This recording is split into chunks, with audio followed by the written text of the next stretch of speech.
I'm like a cat, I can't clean myself. And after 7 days of riding a motorcycle in summer heat, I smelled really bad. So it turns out that if you fill up a bathtub in a hotel room, pour all the shampoo into it, try to clean your clothes in that, and then leave them up to dry overnight when you go to sleep, they actually won't be dry in the morning, and you'll be wearing wet clothes. And speaking of the morning, this is the 7th morning of riding from Moncton, New Brunswick to Chilliwack, British Columbia, the full way across the country on a 1998 Yamaha V-Star 650. And today I find myself in southern Saskatchewan.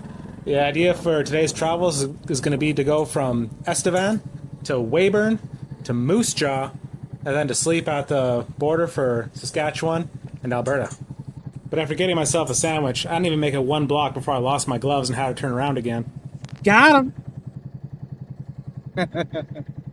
It's like the 4th time. It's the 2nd time they've fallen off the bike. Oh my goodness. And since I'd started off my morning here in Estevan, I was at the dollar store picking up some sunglasses, and I ran into a nice gentleman in the parking lot there. I asked him, "Sir, are you a local here to Estevan?" He said that he was, and he had spent his whole life in Estevan. So I asked him the obvious question, which is, what town is better, Weyburn or Estevan? Because I felt like there might be a local rivalry between these two towns. And he thinks about this for a moment, this lifelong Estevonian. And he says, well, actually, Weyburn is kind of better, because Weyburn has a Burger King. And that's really all he had to say about it. I asked him for more details. But he really liked Burger King, and he was a little bit perturbed with having to drive up to Weyburn for it. So if you're looking to move to southern Saskatchewan, I would recommend going to Weyburn if you're a fan of Whoppers. Now, as you can see in this footage, with this being August the 1st, there's still a lot of wildfire smoke going on, and it's not Saskatchewan's fault. There's no trees here to burn down. This is BC's fault. But the entire way, really from central Ontario all the way to basically Alberta, I was had a really consistent wildfire smoke, which was really too bad. But Estevan was a really nice town. Had a great little frontier feel to it. Some really old brick buildings. It was oddly, I don't want to say oddly quiet, but there was like nobody walking around except for that guy that I ran into, which is a little peculiar. But great town. Really liked it. Now, prior to doing this ride, an old timer named Mr. Ricker, who's done literally hundreds of thousands of kilometers on Goldwings, took a few walks around my motorcycle, and he said, you know, the thing you really ought to do is change out these tires. He said my tires are pretty worn out, and like that's the only thing. So when I looked at the tires myself, I thought, you know, my front tire's kind of worn out, but the back tire is definitely worn out. So I replaced the back tire, and I decided, you know what, I'm just going to let it ride with the front here.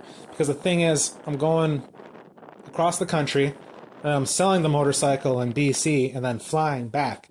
So if I could save a couple $100 on not replacing my front tire, I was pretty down for that. However, this was the first time that I really stopped and really looked at my front tire in this little spot in between Estevan and Weyburn. And then when I looked at that front tire, I thought, I'm going to die. And then I checked the forecast for that night, and it said thunder showers. So I had a problem. And kind of like my other problems, I sort of wanted to put this one off for a little while, but it was pretty obvious that this one was time sensitive. So I quickly didn't make any plans and continued along for my day. Now, leaving from Estevan and heading out towards Weyburn, there's the museum with its little drag digger, and then past that, there's a whole lot of nothing. Real flat, and a couple of grain elevators. And it's just the tops. I love the prairies.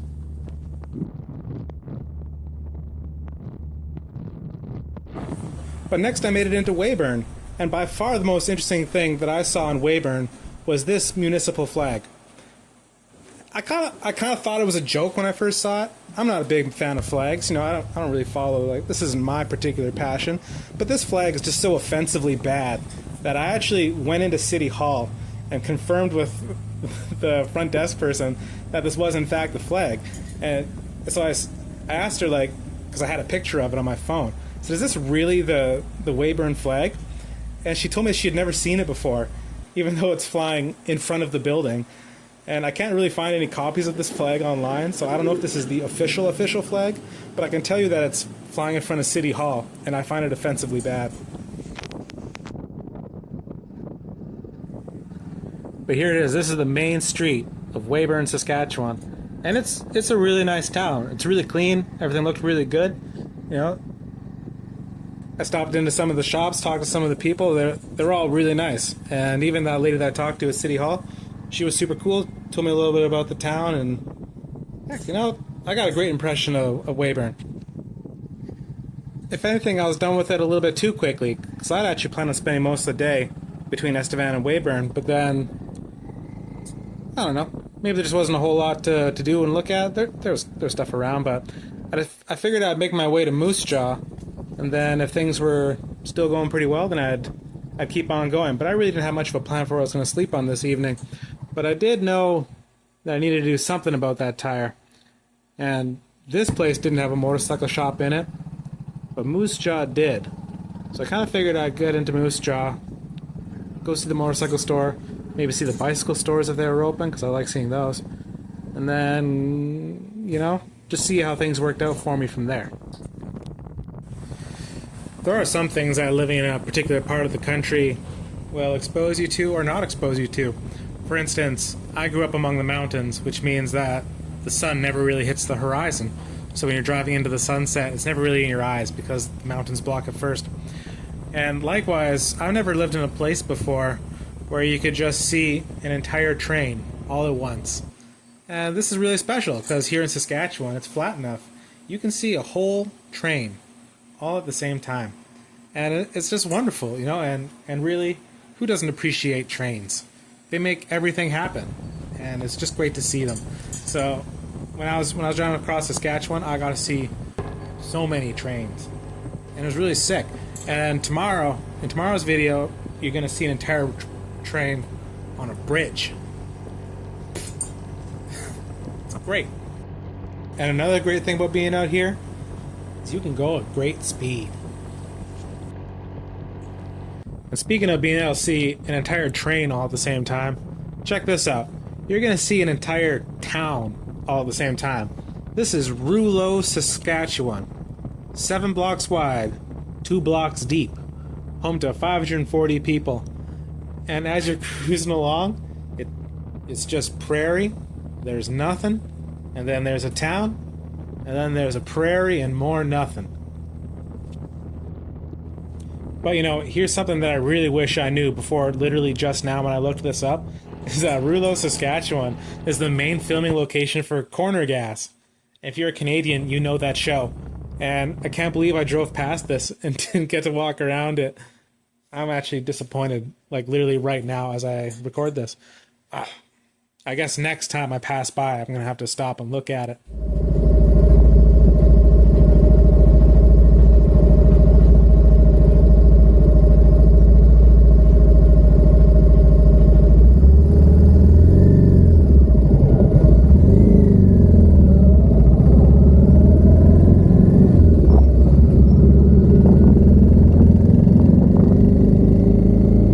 Another thing that you get to have a bit of a new perspective on, with everything being way out in the open here, is the power substations. Because so often you see these in the middle of a town, and you know, it's pretty obvious what they are, but they're tucked in with a whole bunch of other stuff, usually in some kind of, usually they're tucked into a commercial area. But out here, there's just a substation. They'll just be like out on the prairie. And then from that substation, there'll be just wires as far as you can see, way off into the distance in each direction. It's just another one of these things that gives you the idea that there's just so much room out here. Because here's this substation, and you certainly can't see the next one, but there's another one way out there someplace. You're going to see it in 2 hours. And then there's going to be another one way out there someplace. It's a neat bit of infrastructure. Now, coming up next here, we got Mac the Moose, the mascot of Moose Jaw, Saskatchewan. Now, maybe you're familiar with the story, maybe you're not, but Mac the Moose was the tallest moose statue in the world. And then out there in Norway, where they also proudly have moose, they built an even taller moose statue. A much more impressive looking one, if I might say, but taller. And You know, the city of Moose Jaw, they didn't take kindly to this. So what they did was they cut the antlers off of Mac, and they installed some new antlers, which were also taller. And in that way, regained the title of the tallest moose statue in the world. Now, I guess that the Norwegians have not yet figured out that they could just cut the antlers off of their moose and make their moose taller. But although it's kind of petty that Moose Jaw did that in the first place, it'd be really petty for the Norwegians to do that after us. But back to Moose Jaw. Once I was done checking out Mac the Moose, there was actually a motorcycle in town here that was still open. So I figured I ought to go down there, see what's what. And then wouldn't you know it, there was a guy there who was actually able to work on my motorcycle right then and there. He was tired of working on the Goldwing that he had in stand already, so he wanted something else to do. And they had the tire that I needed.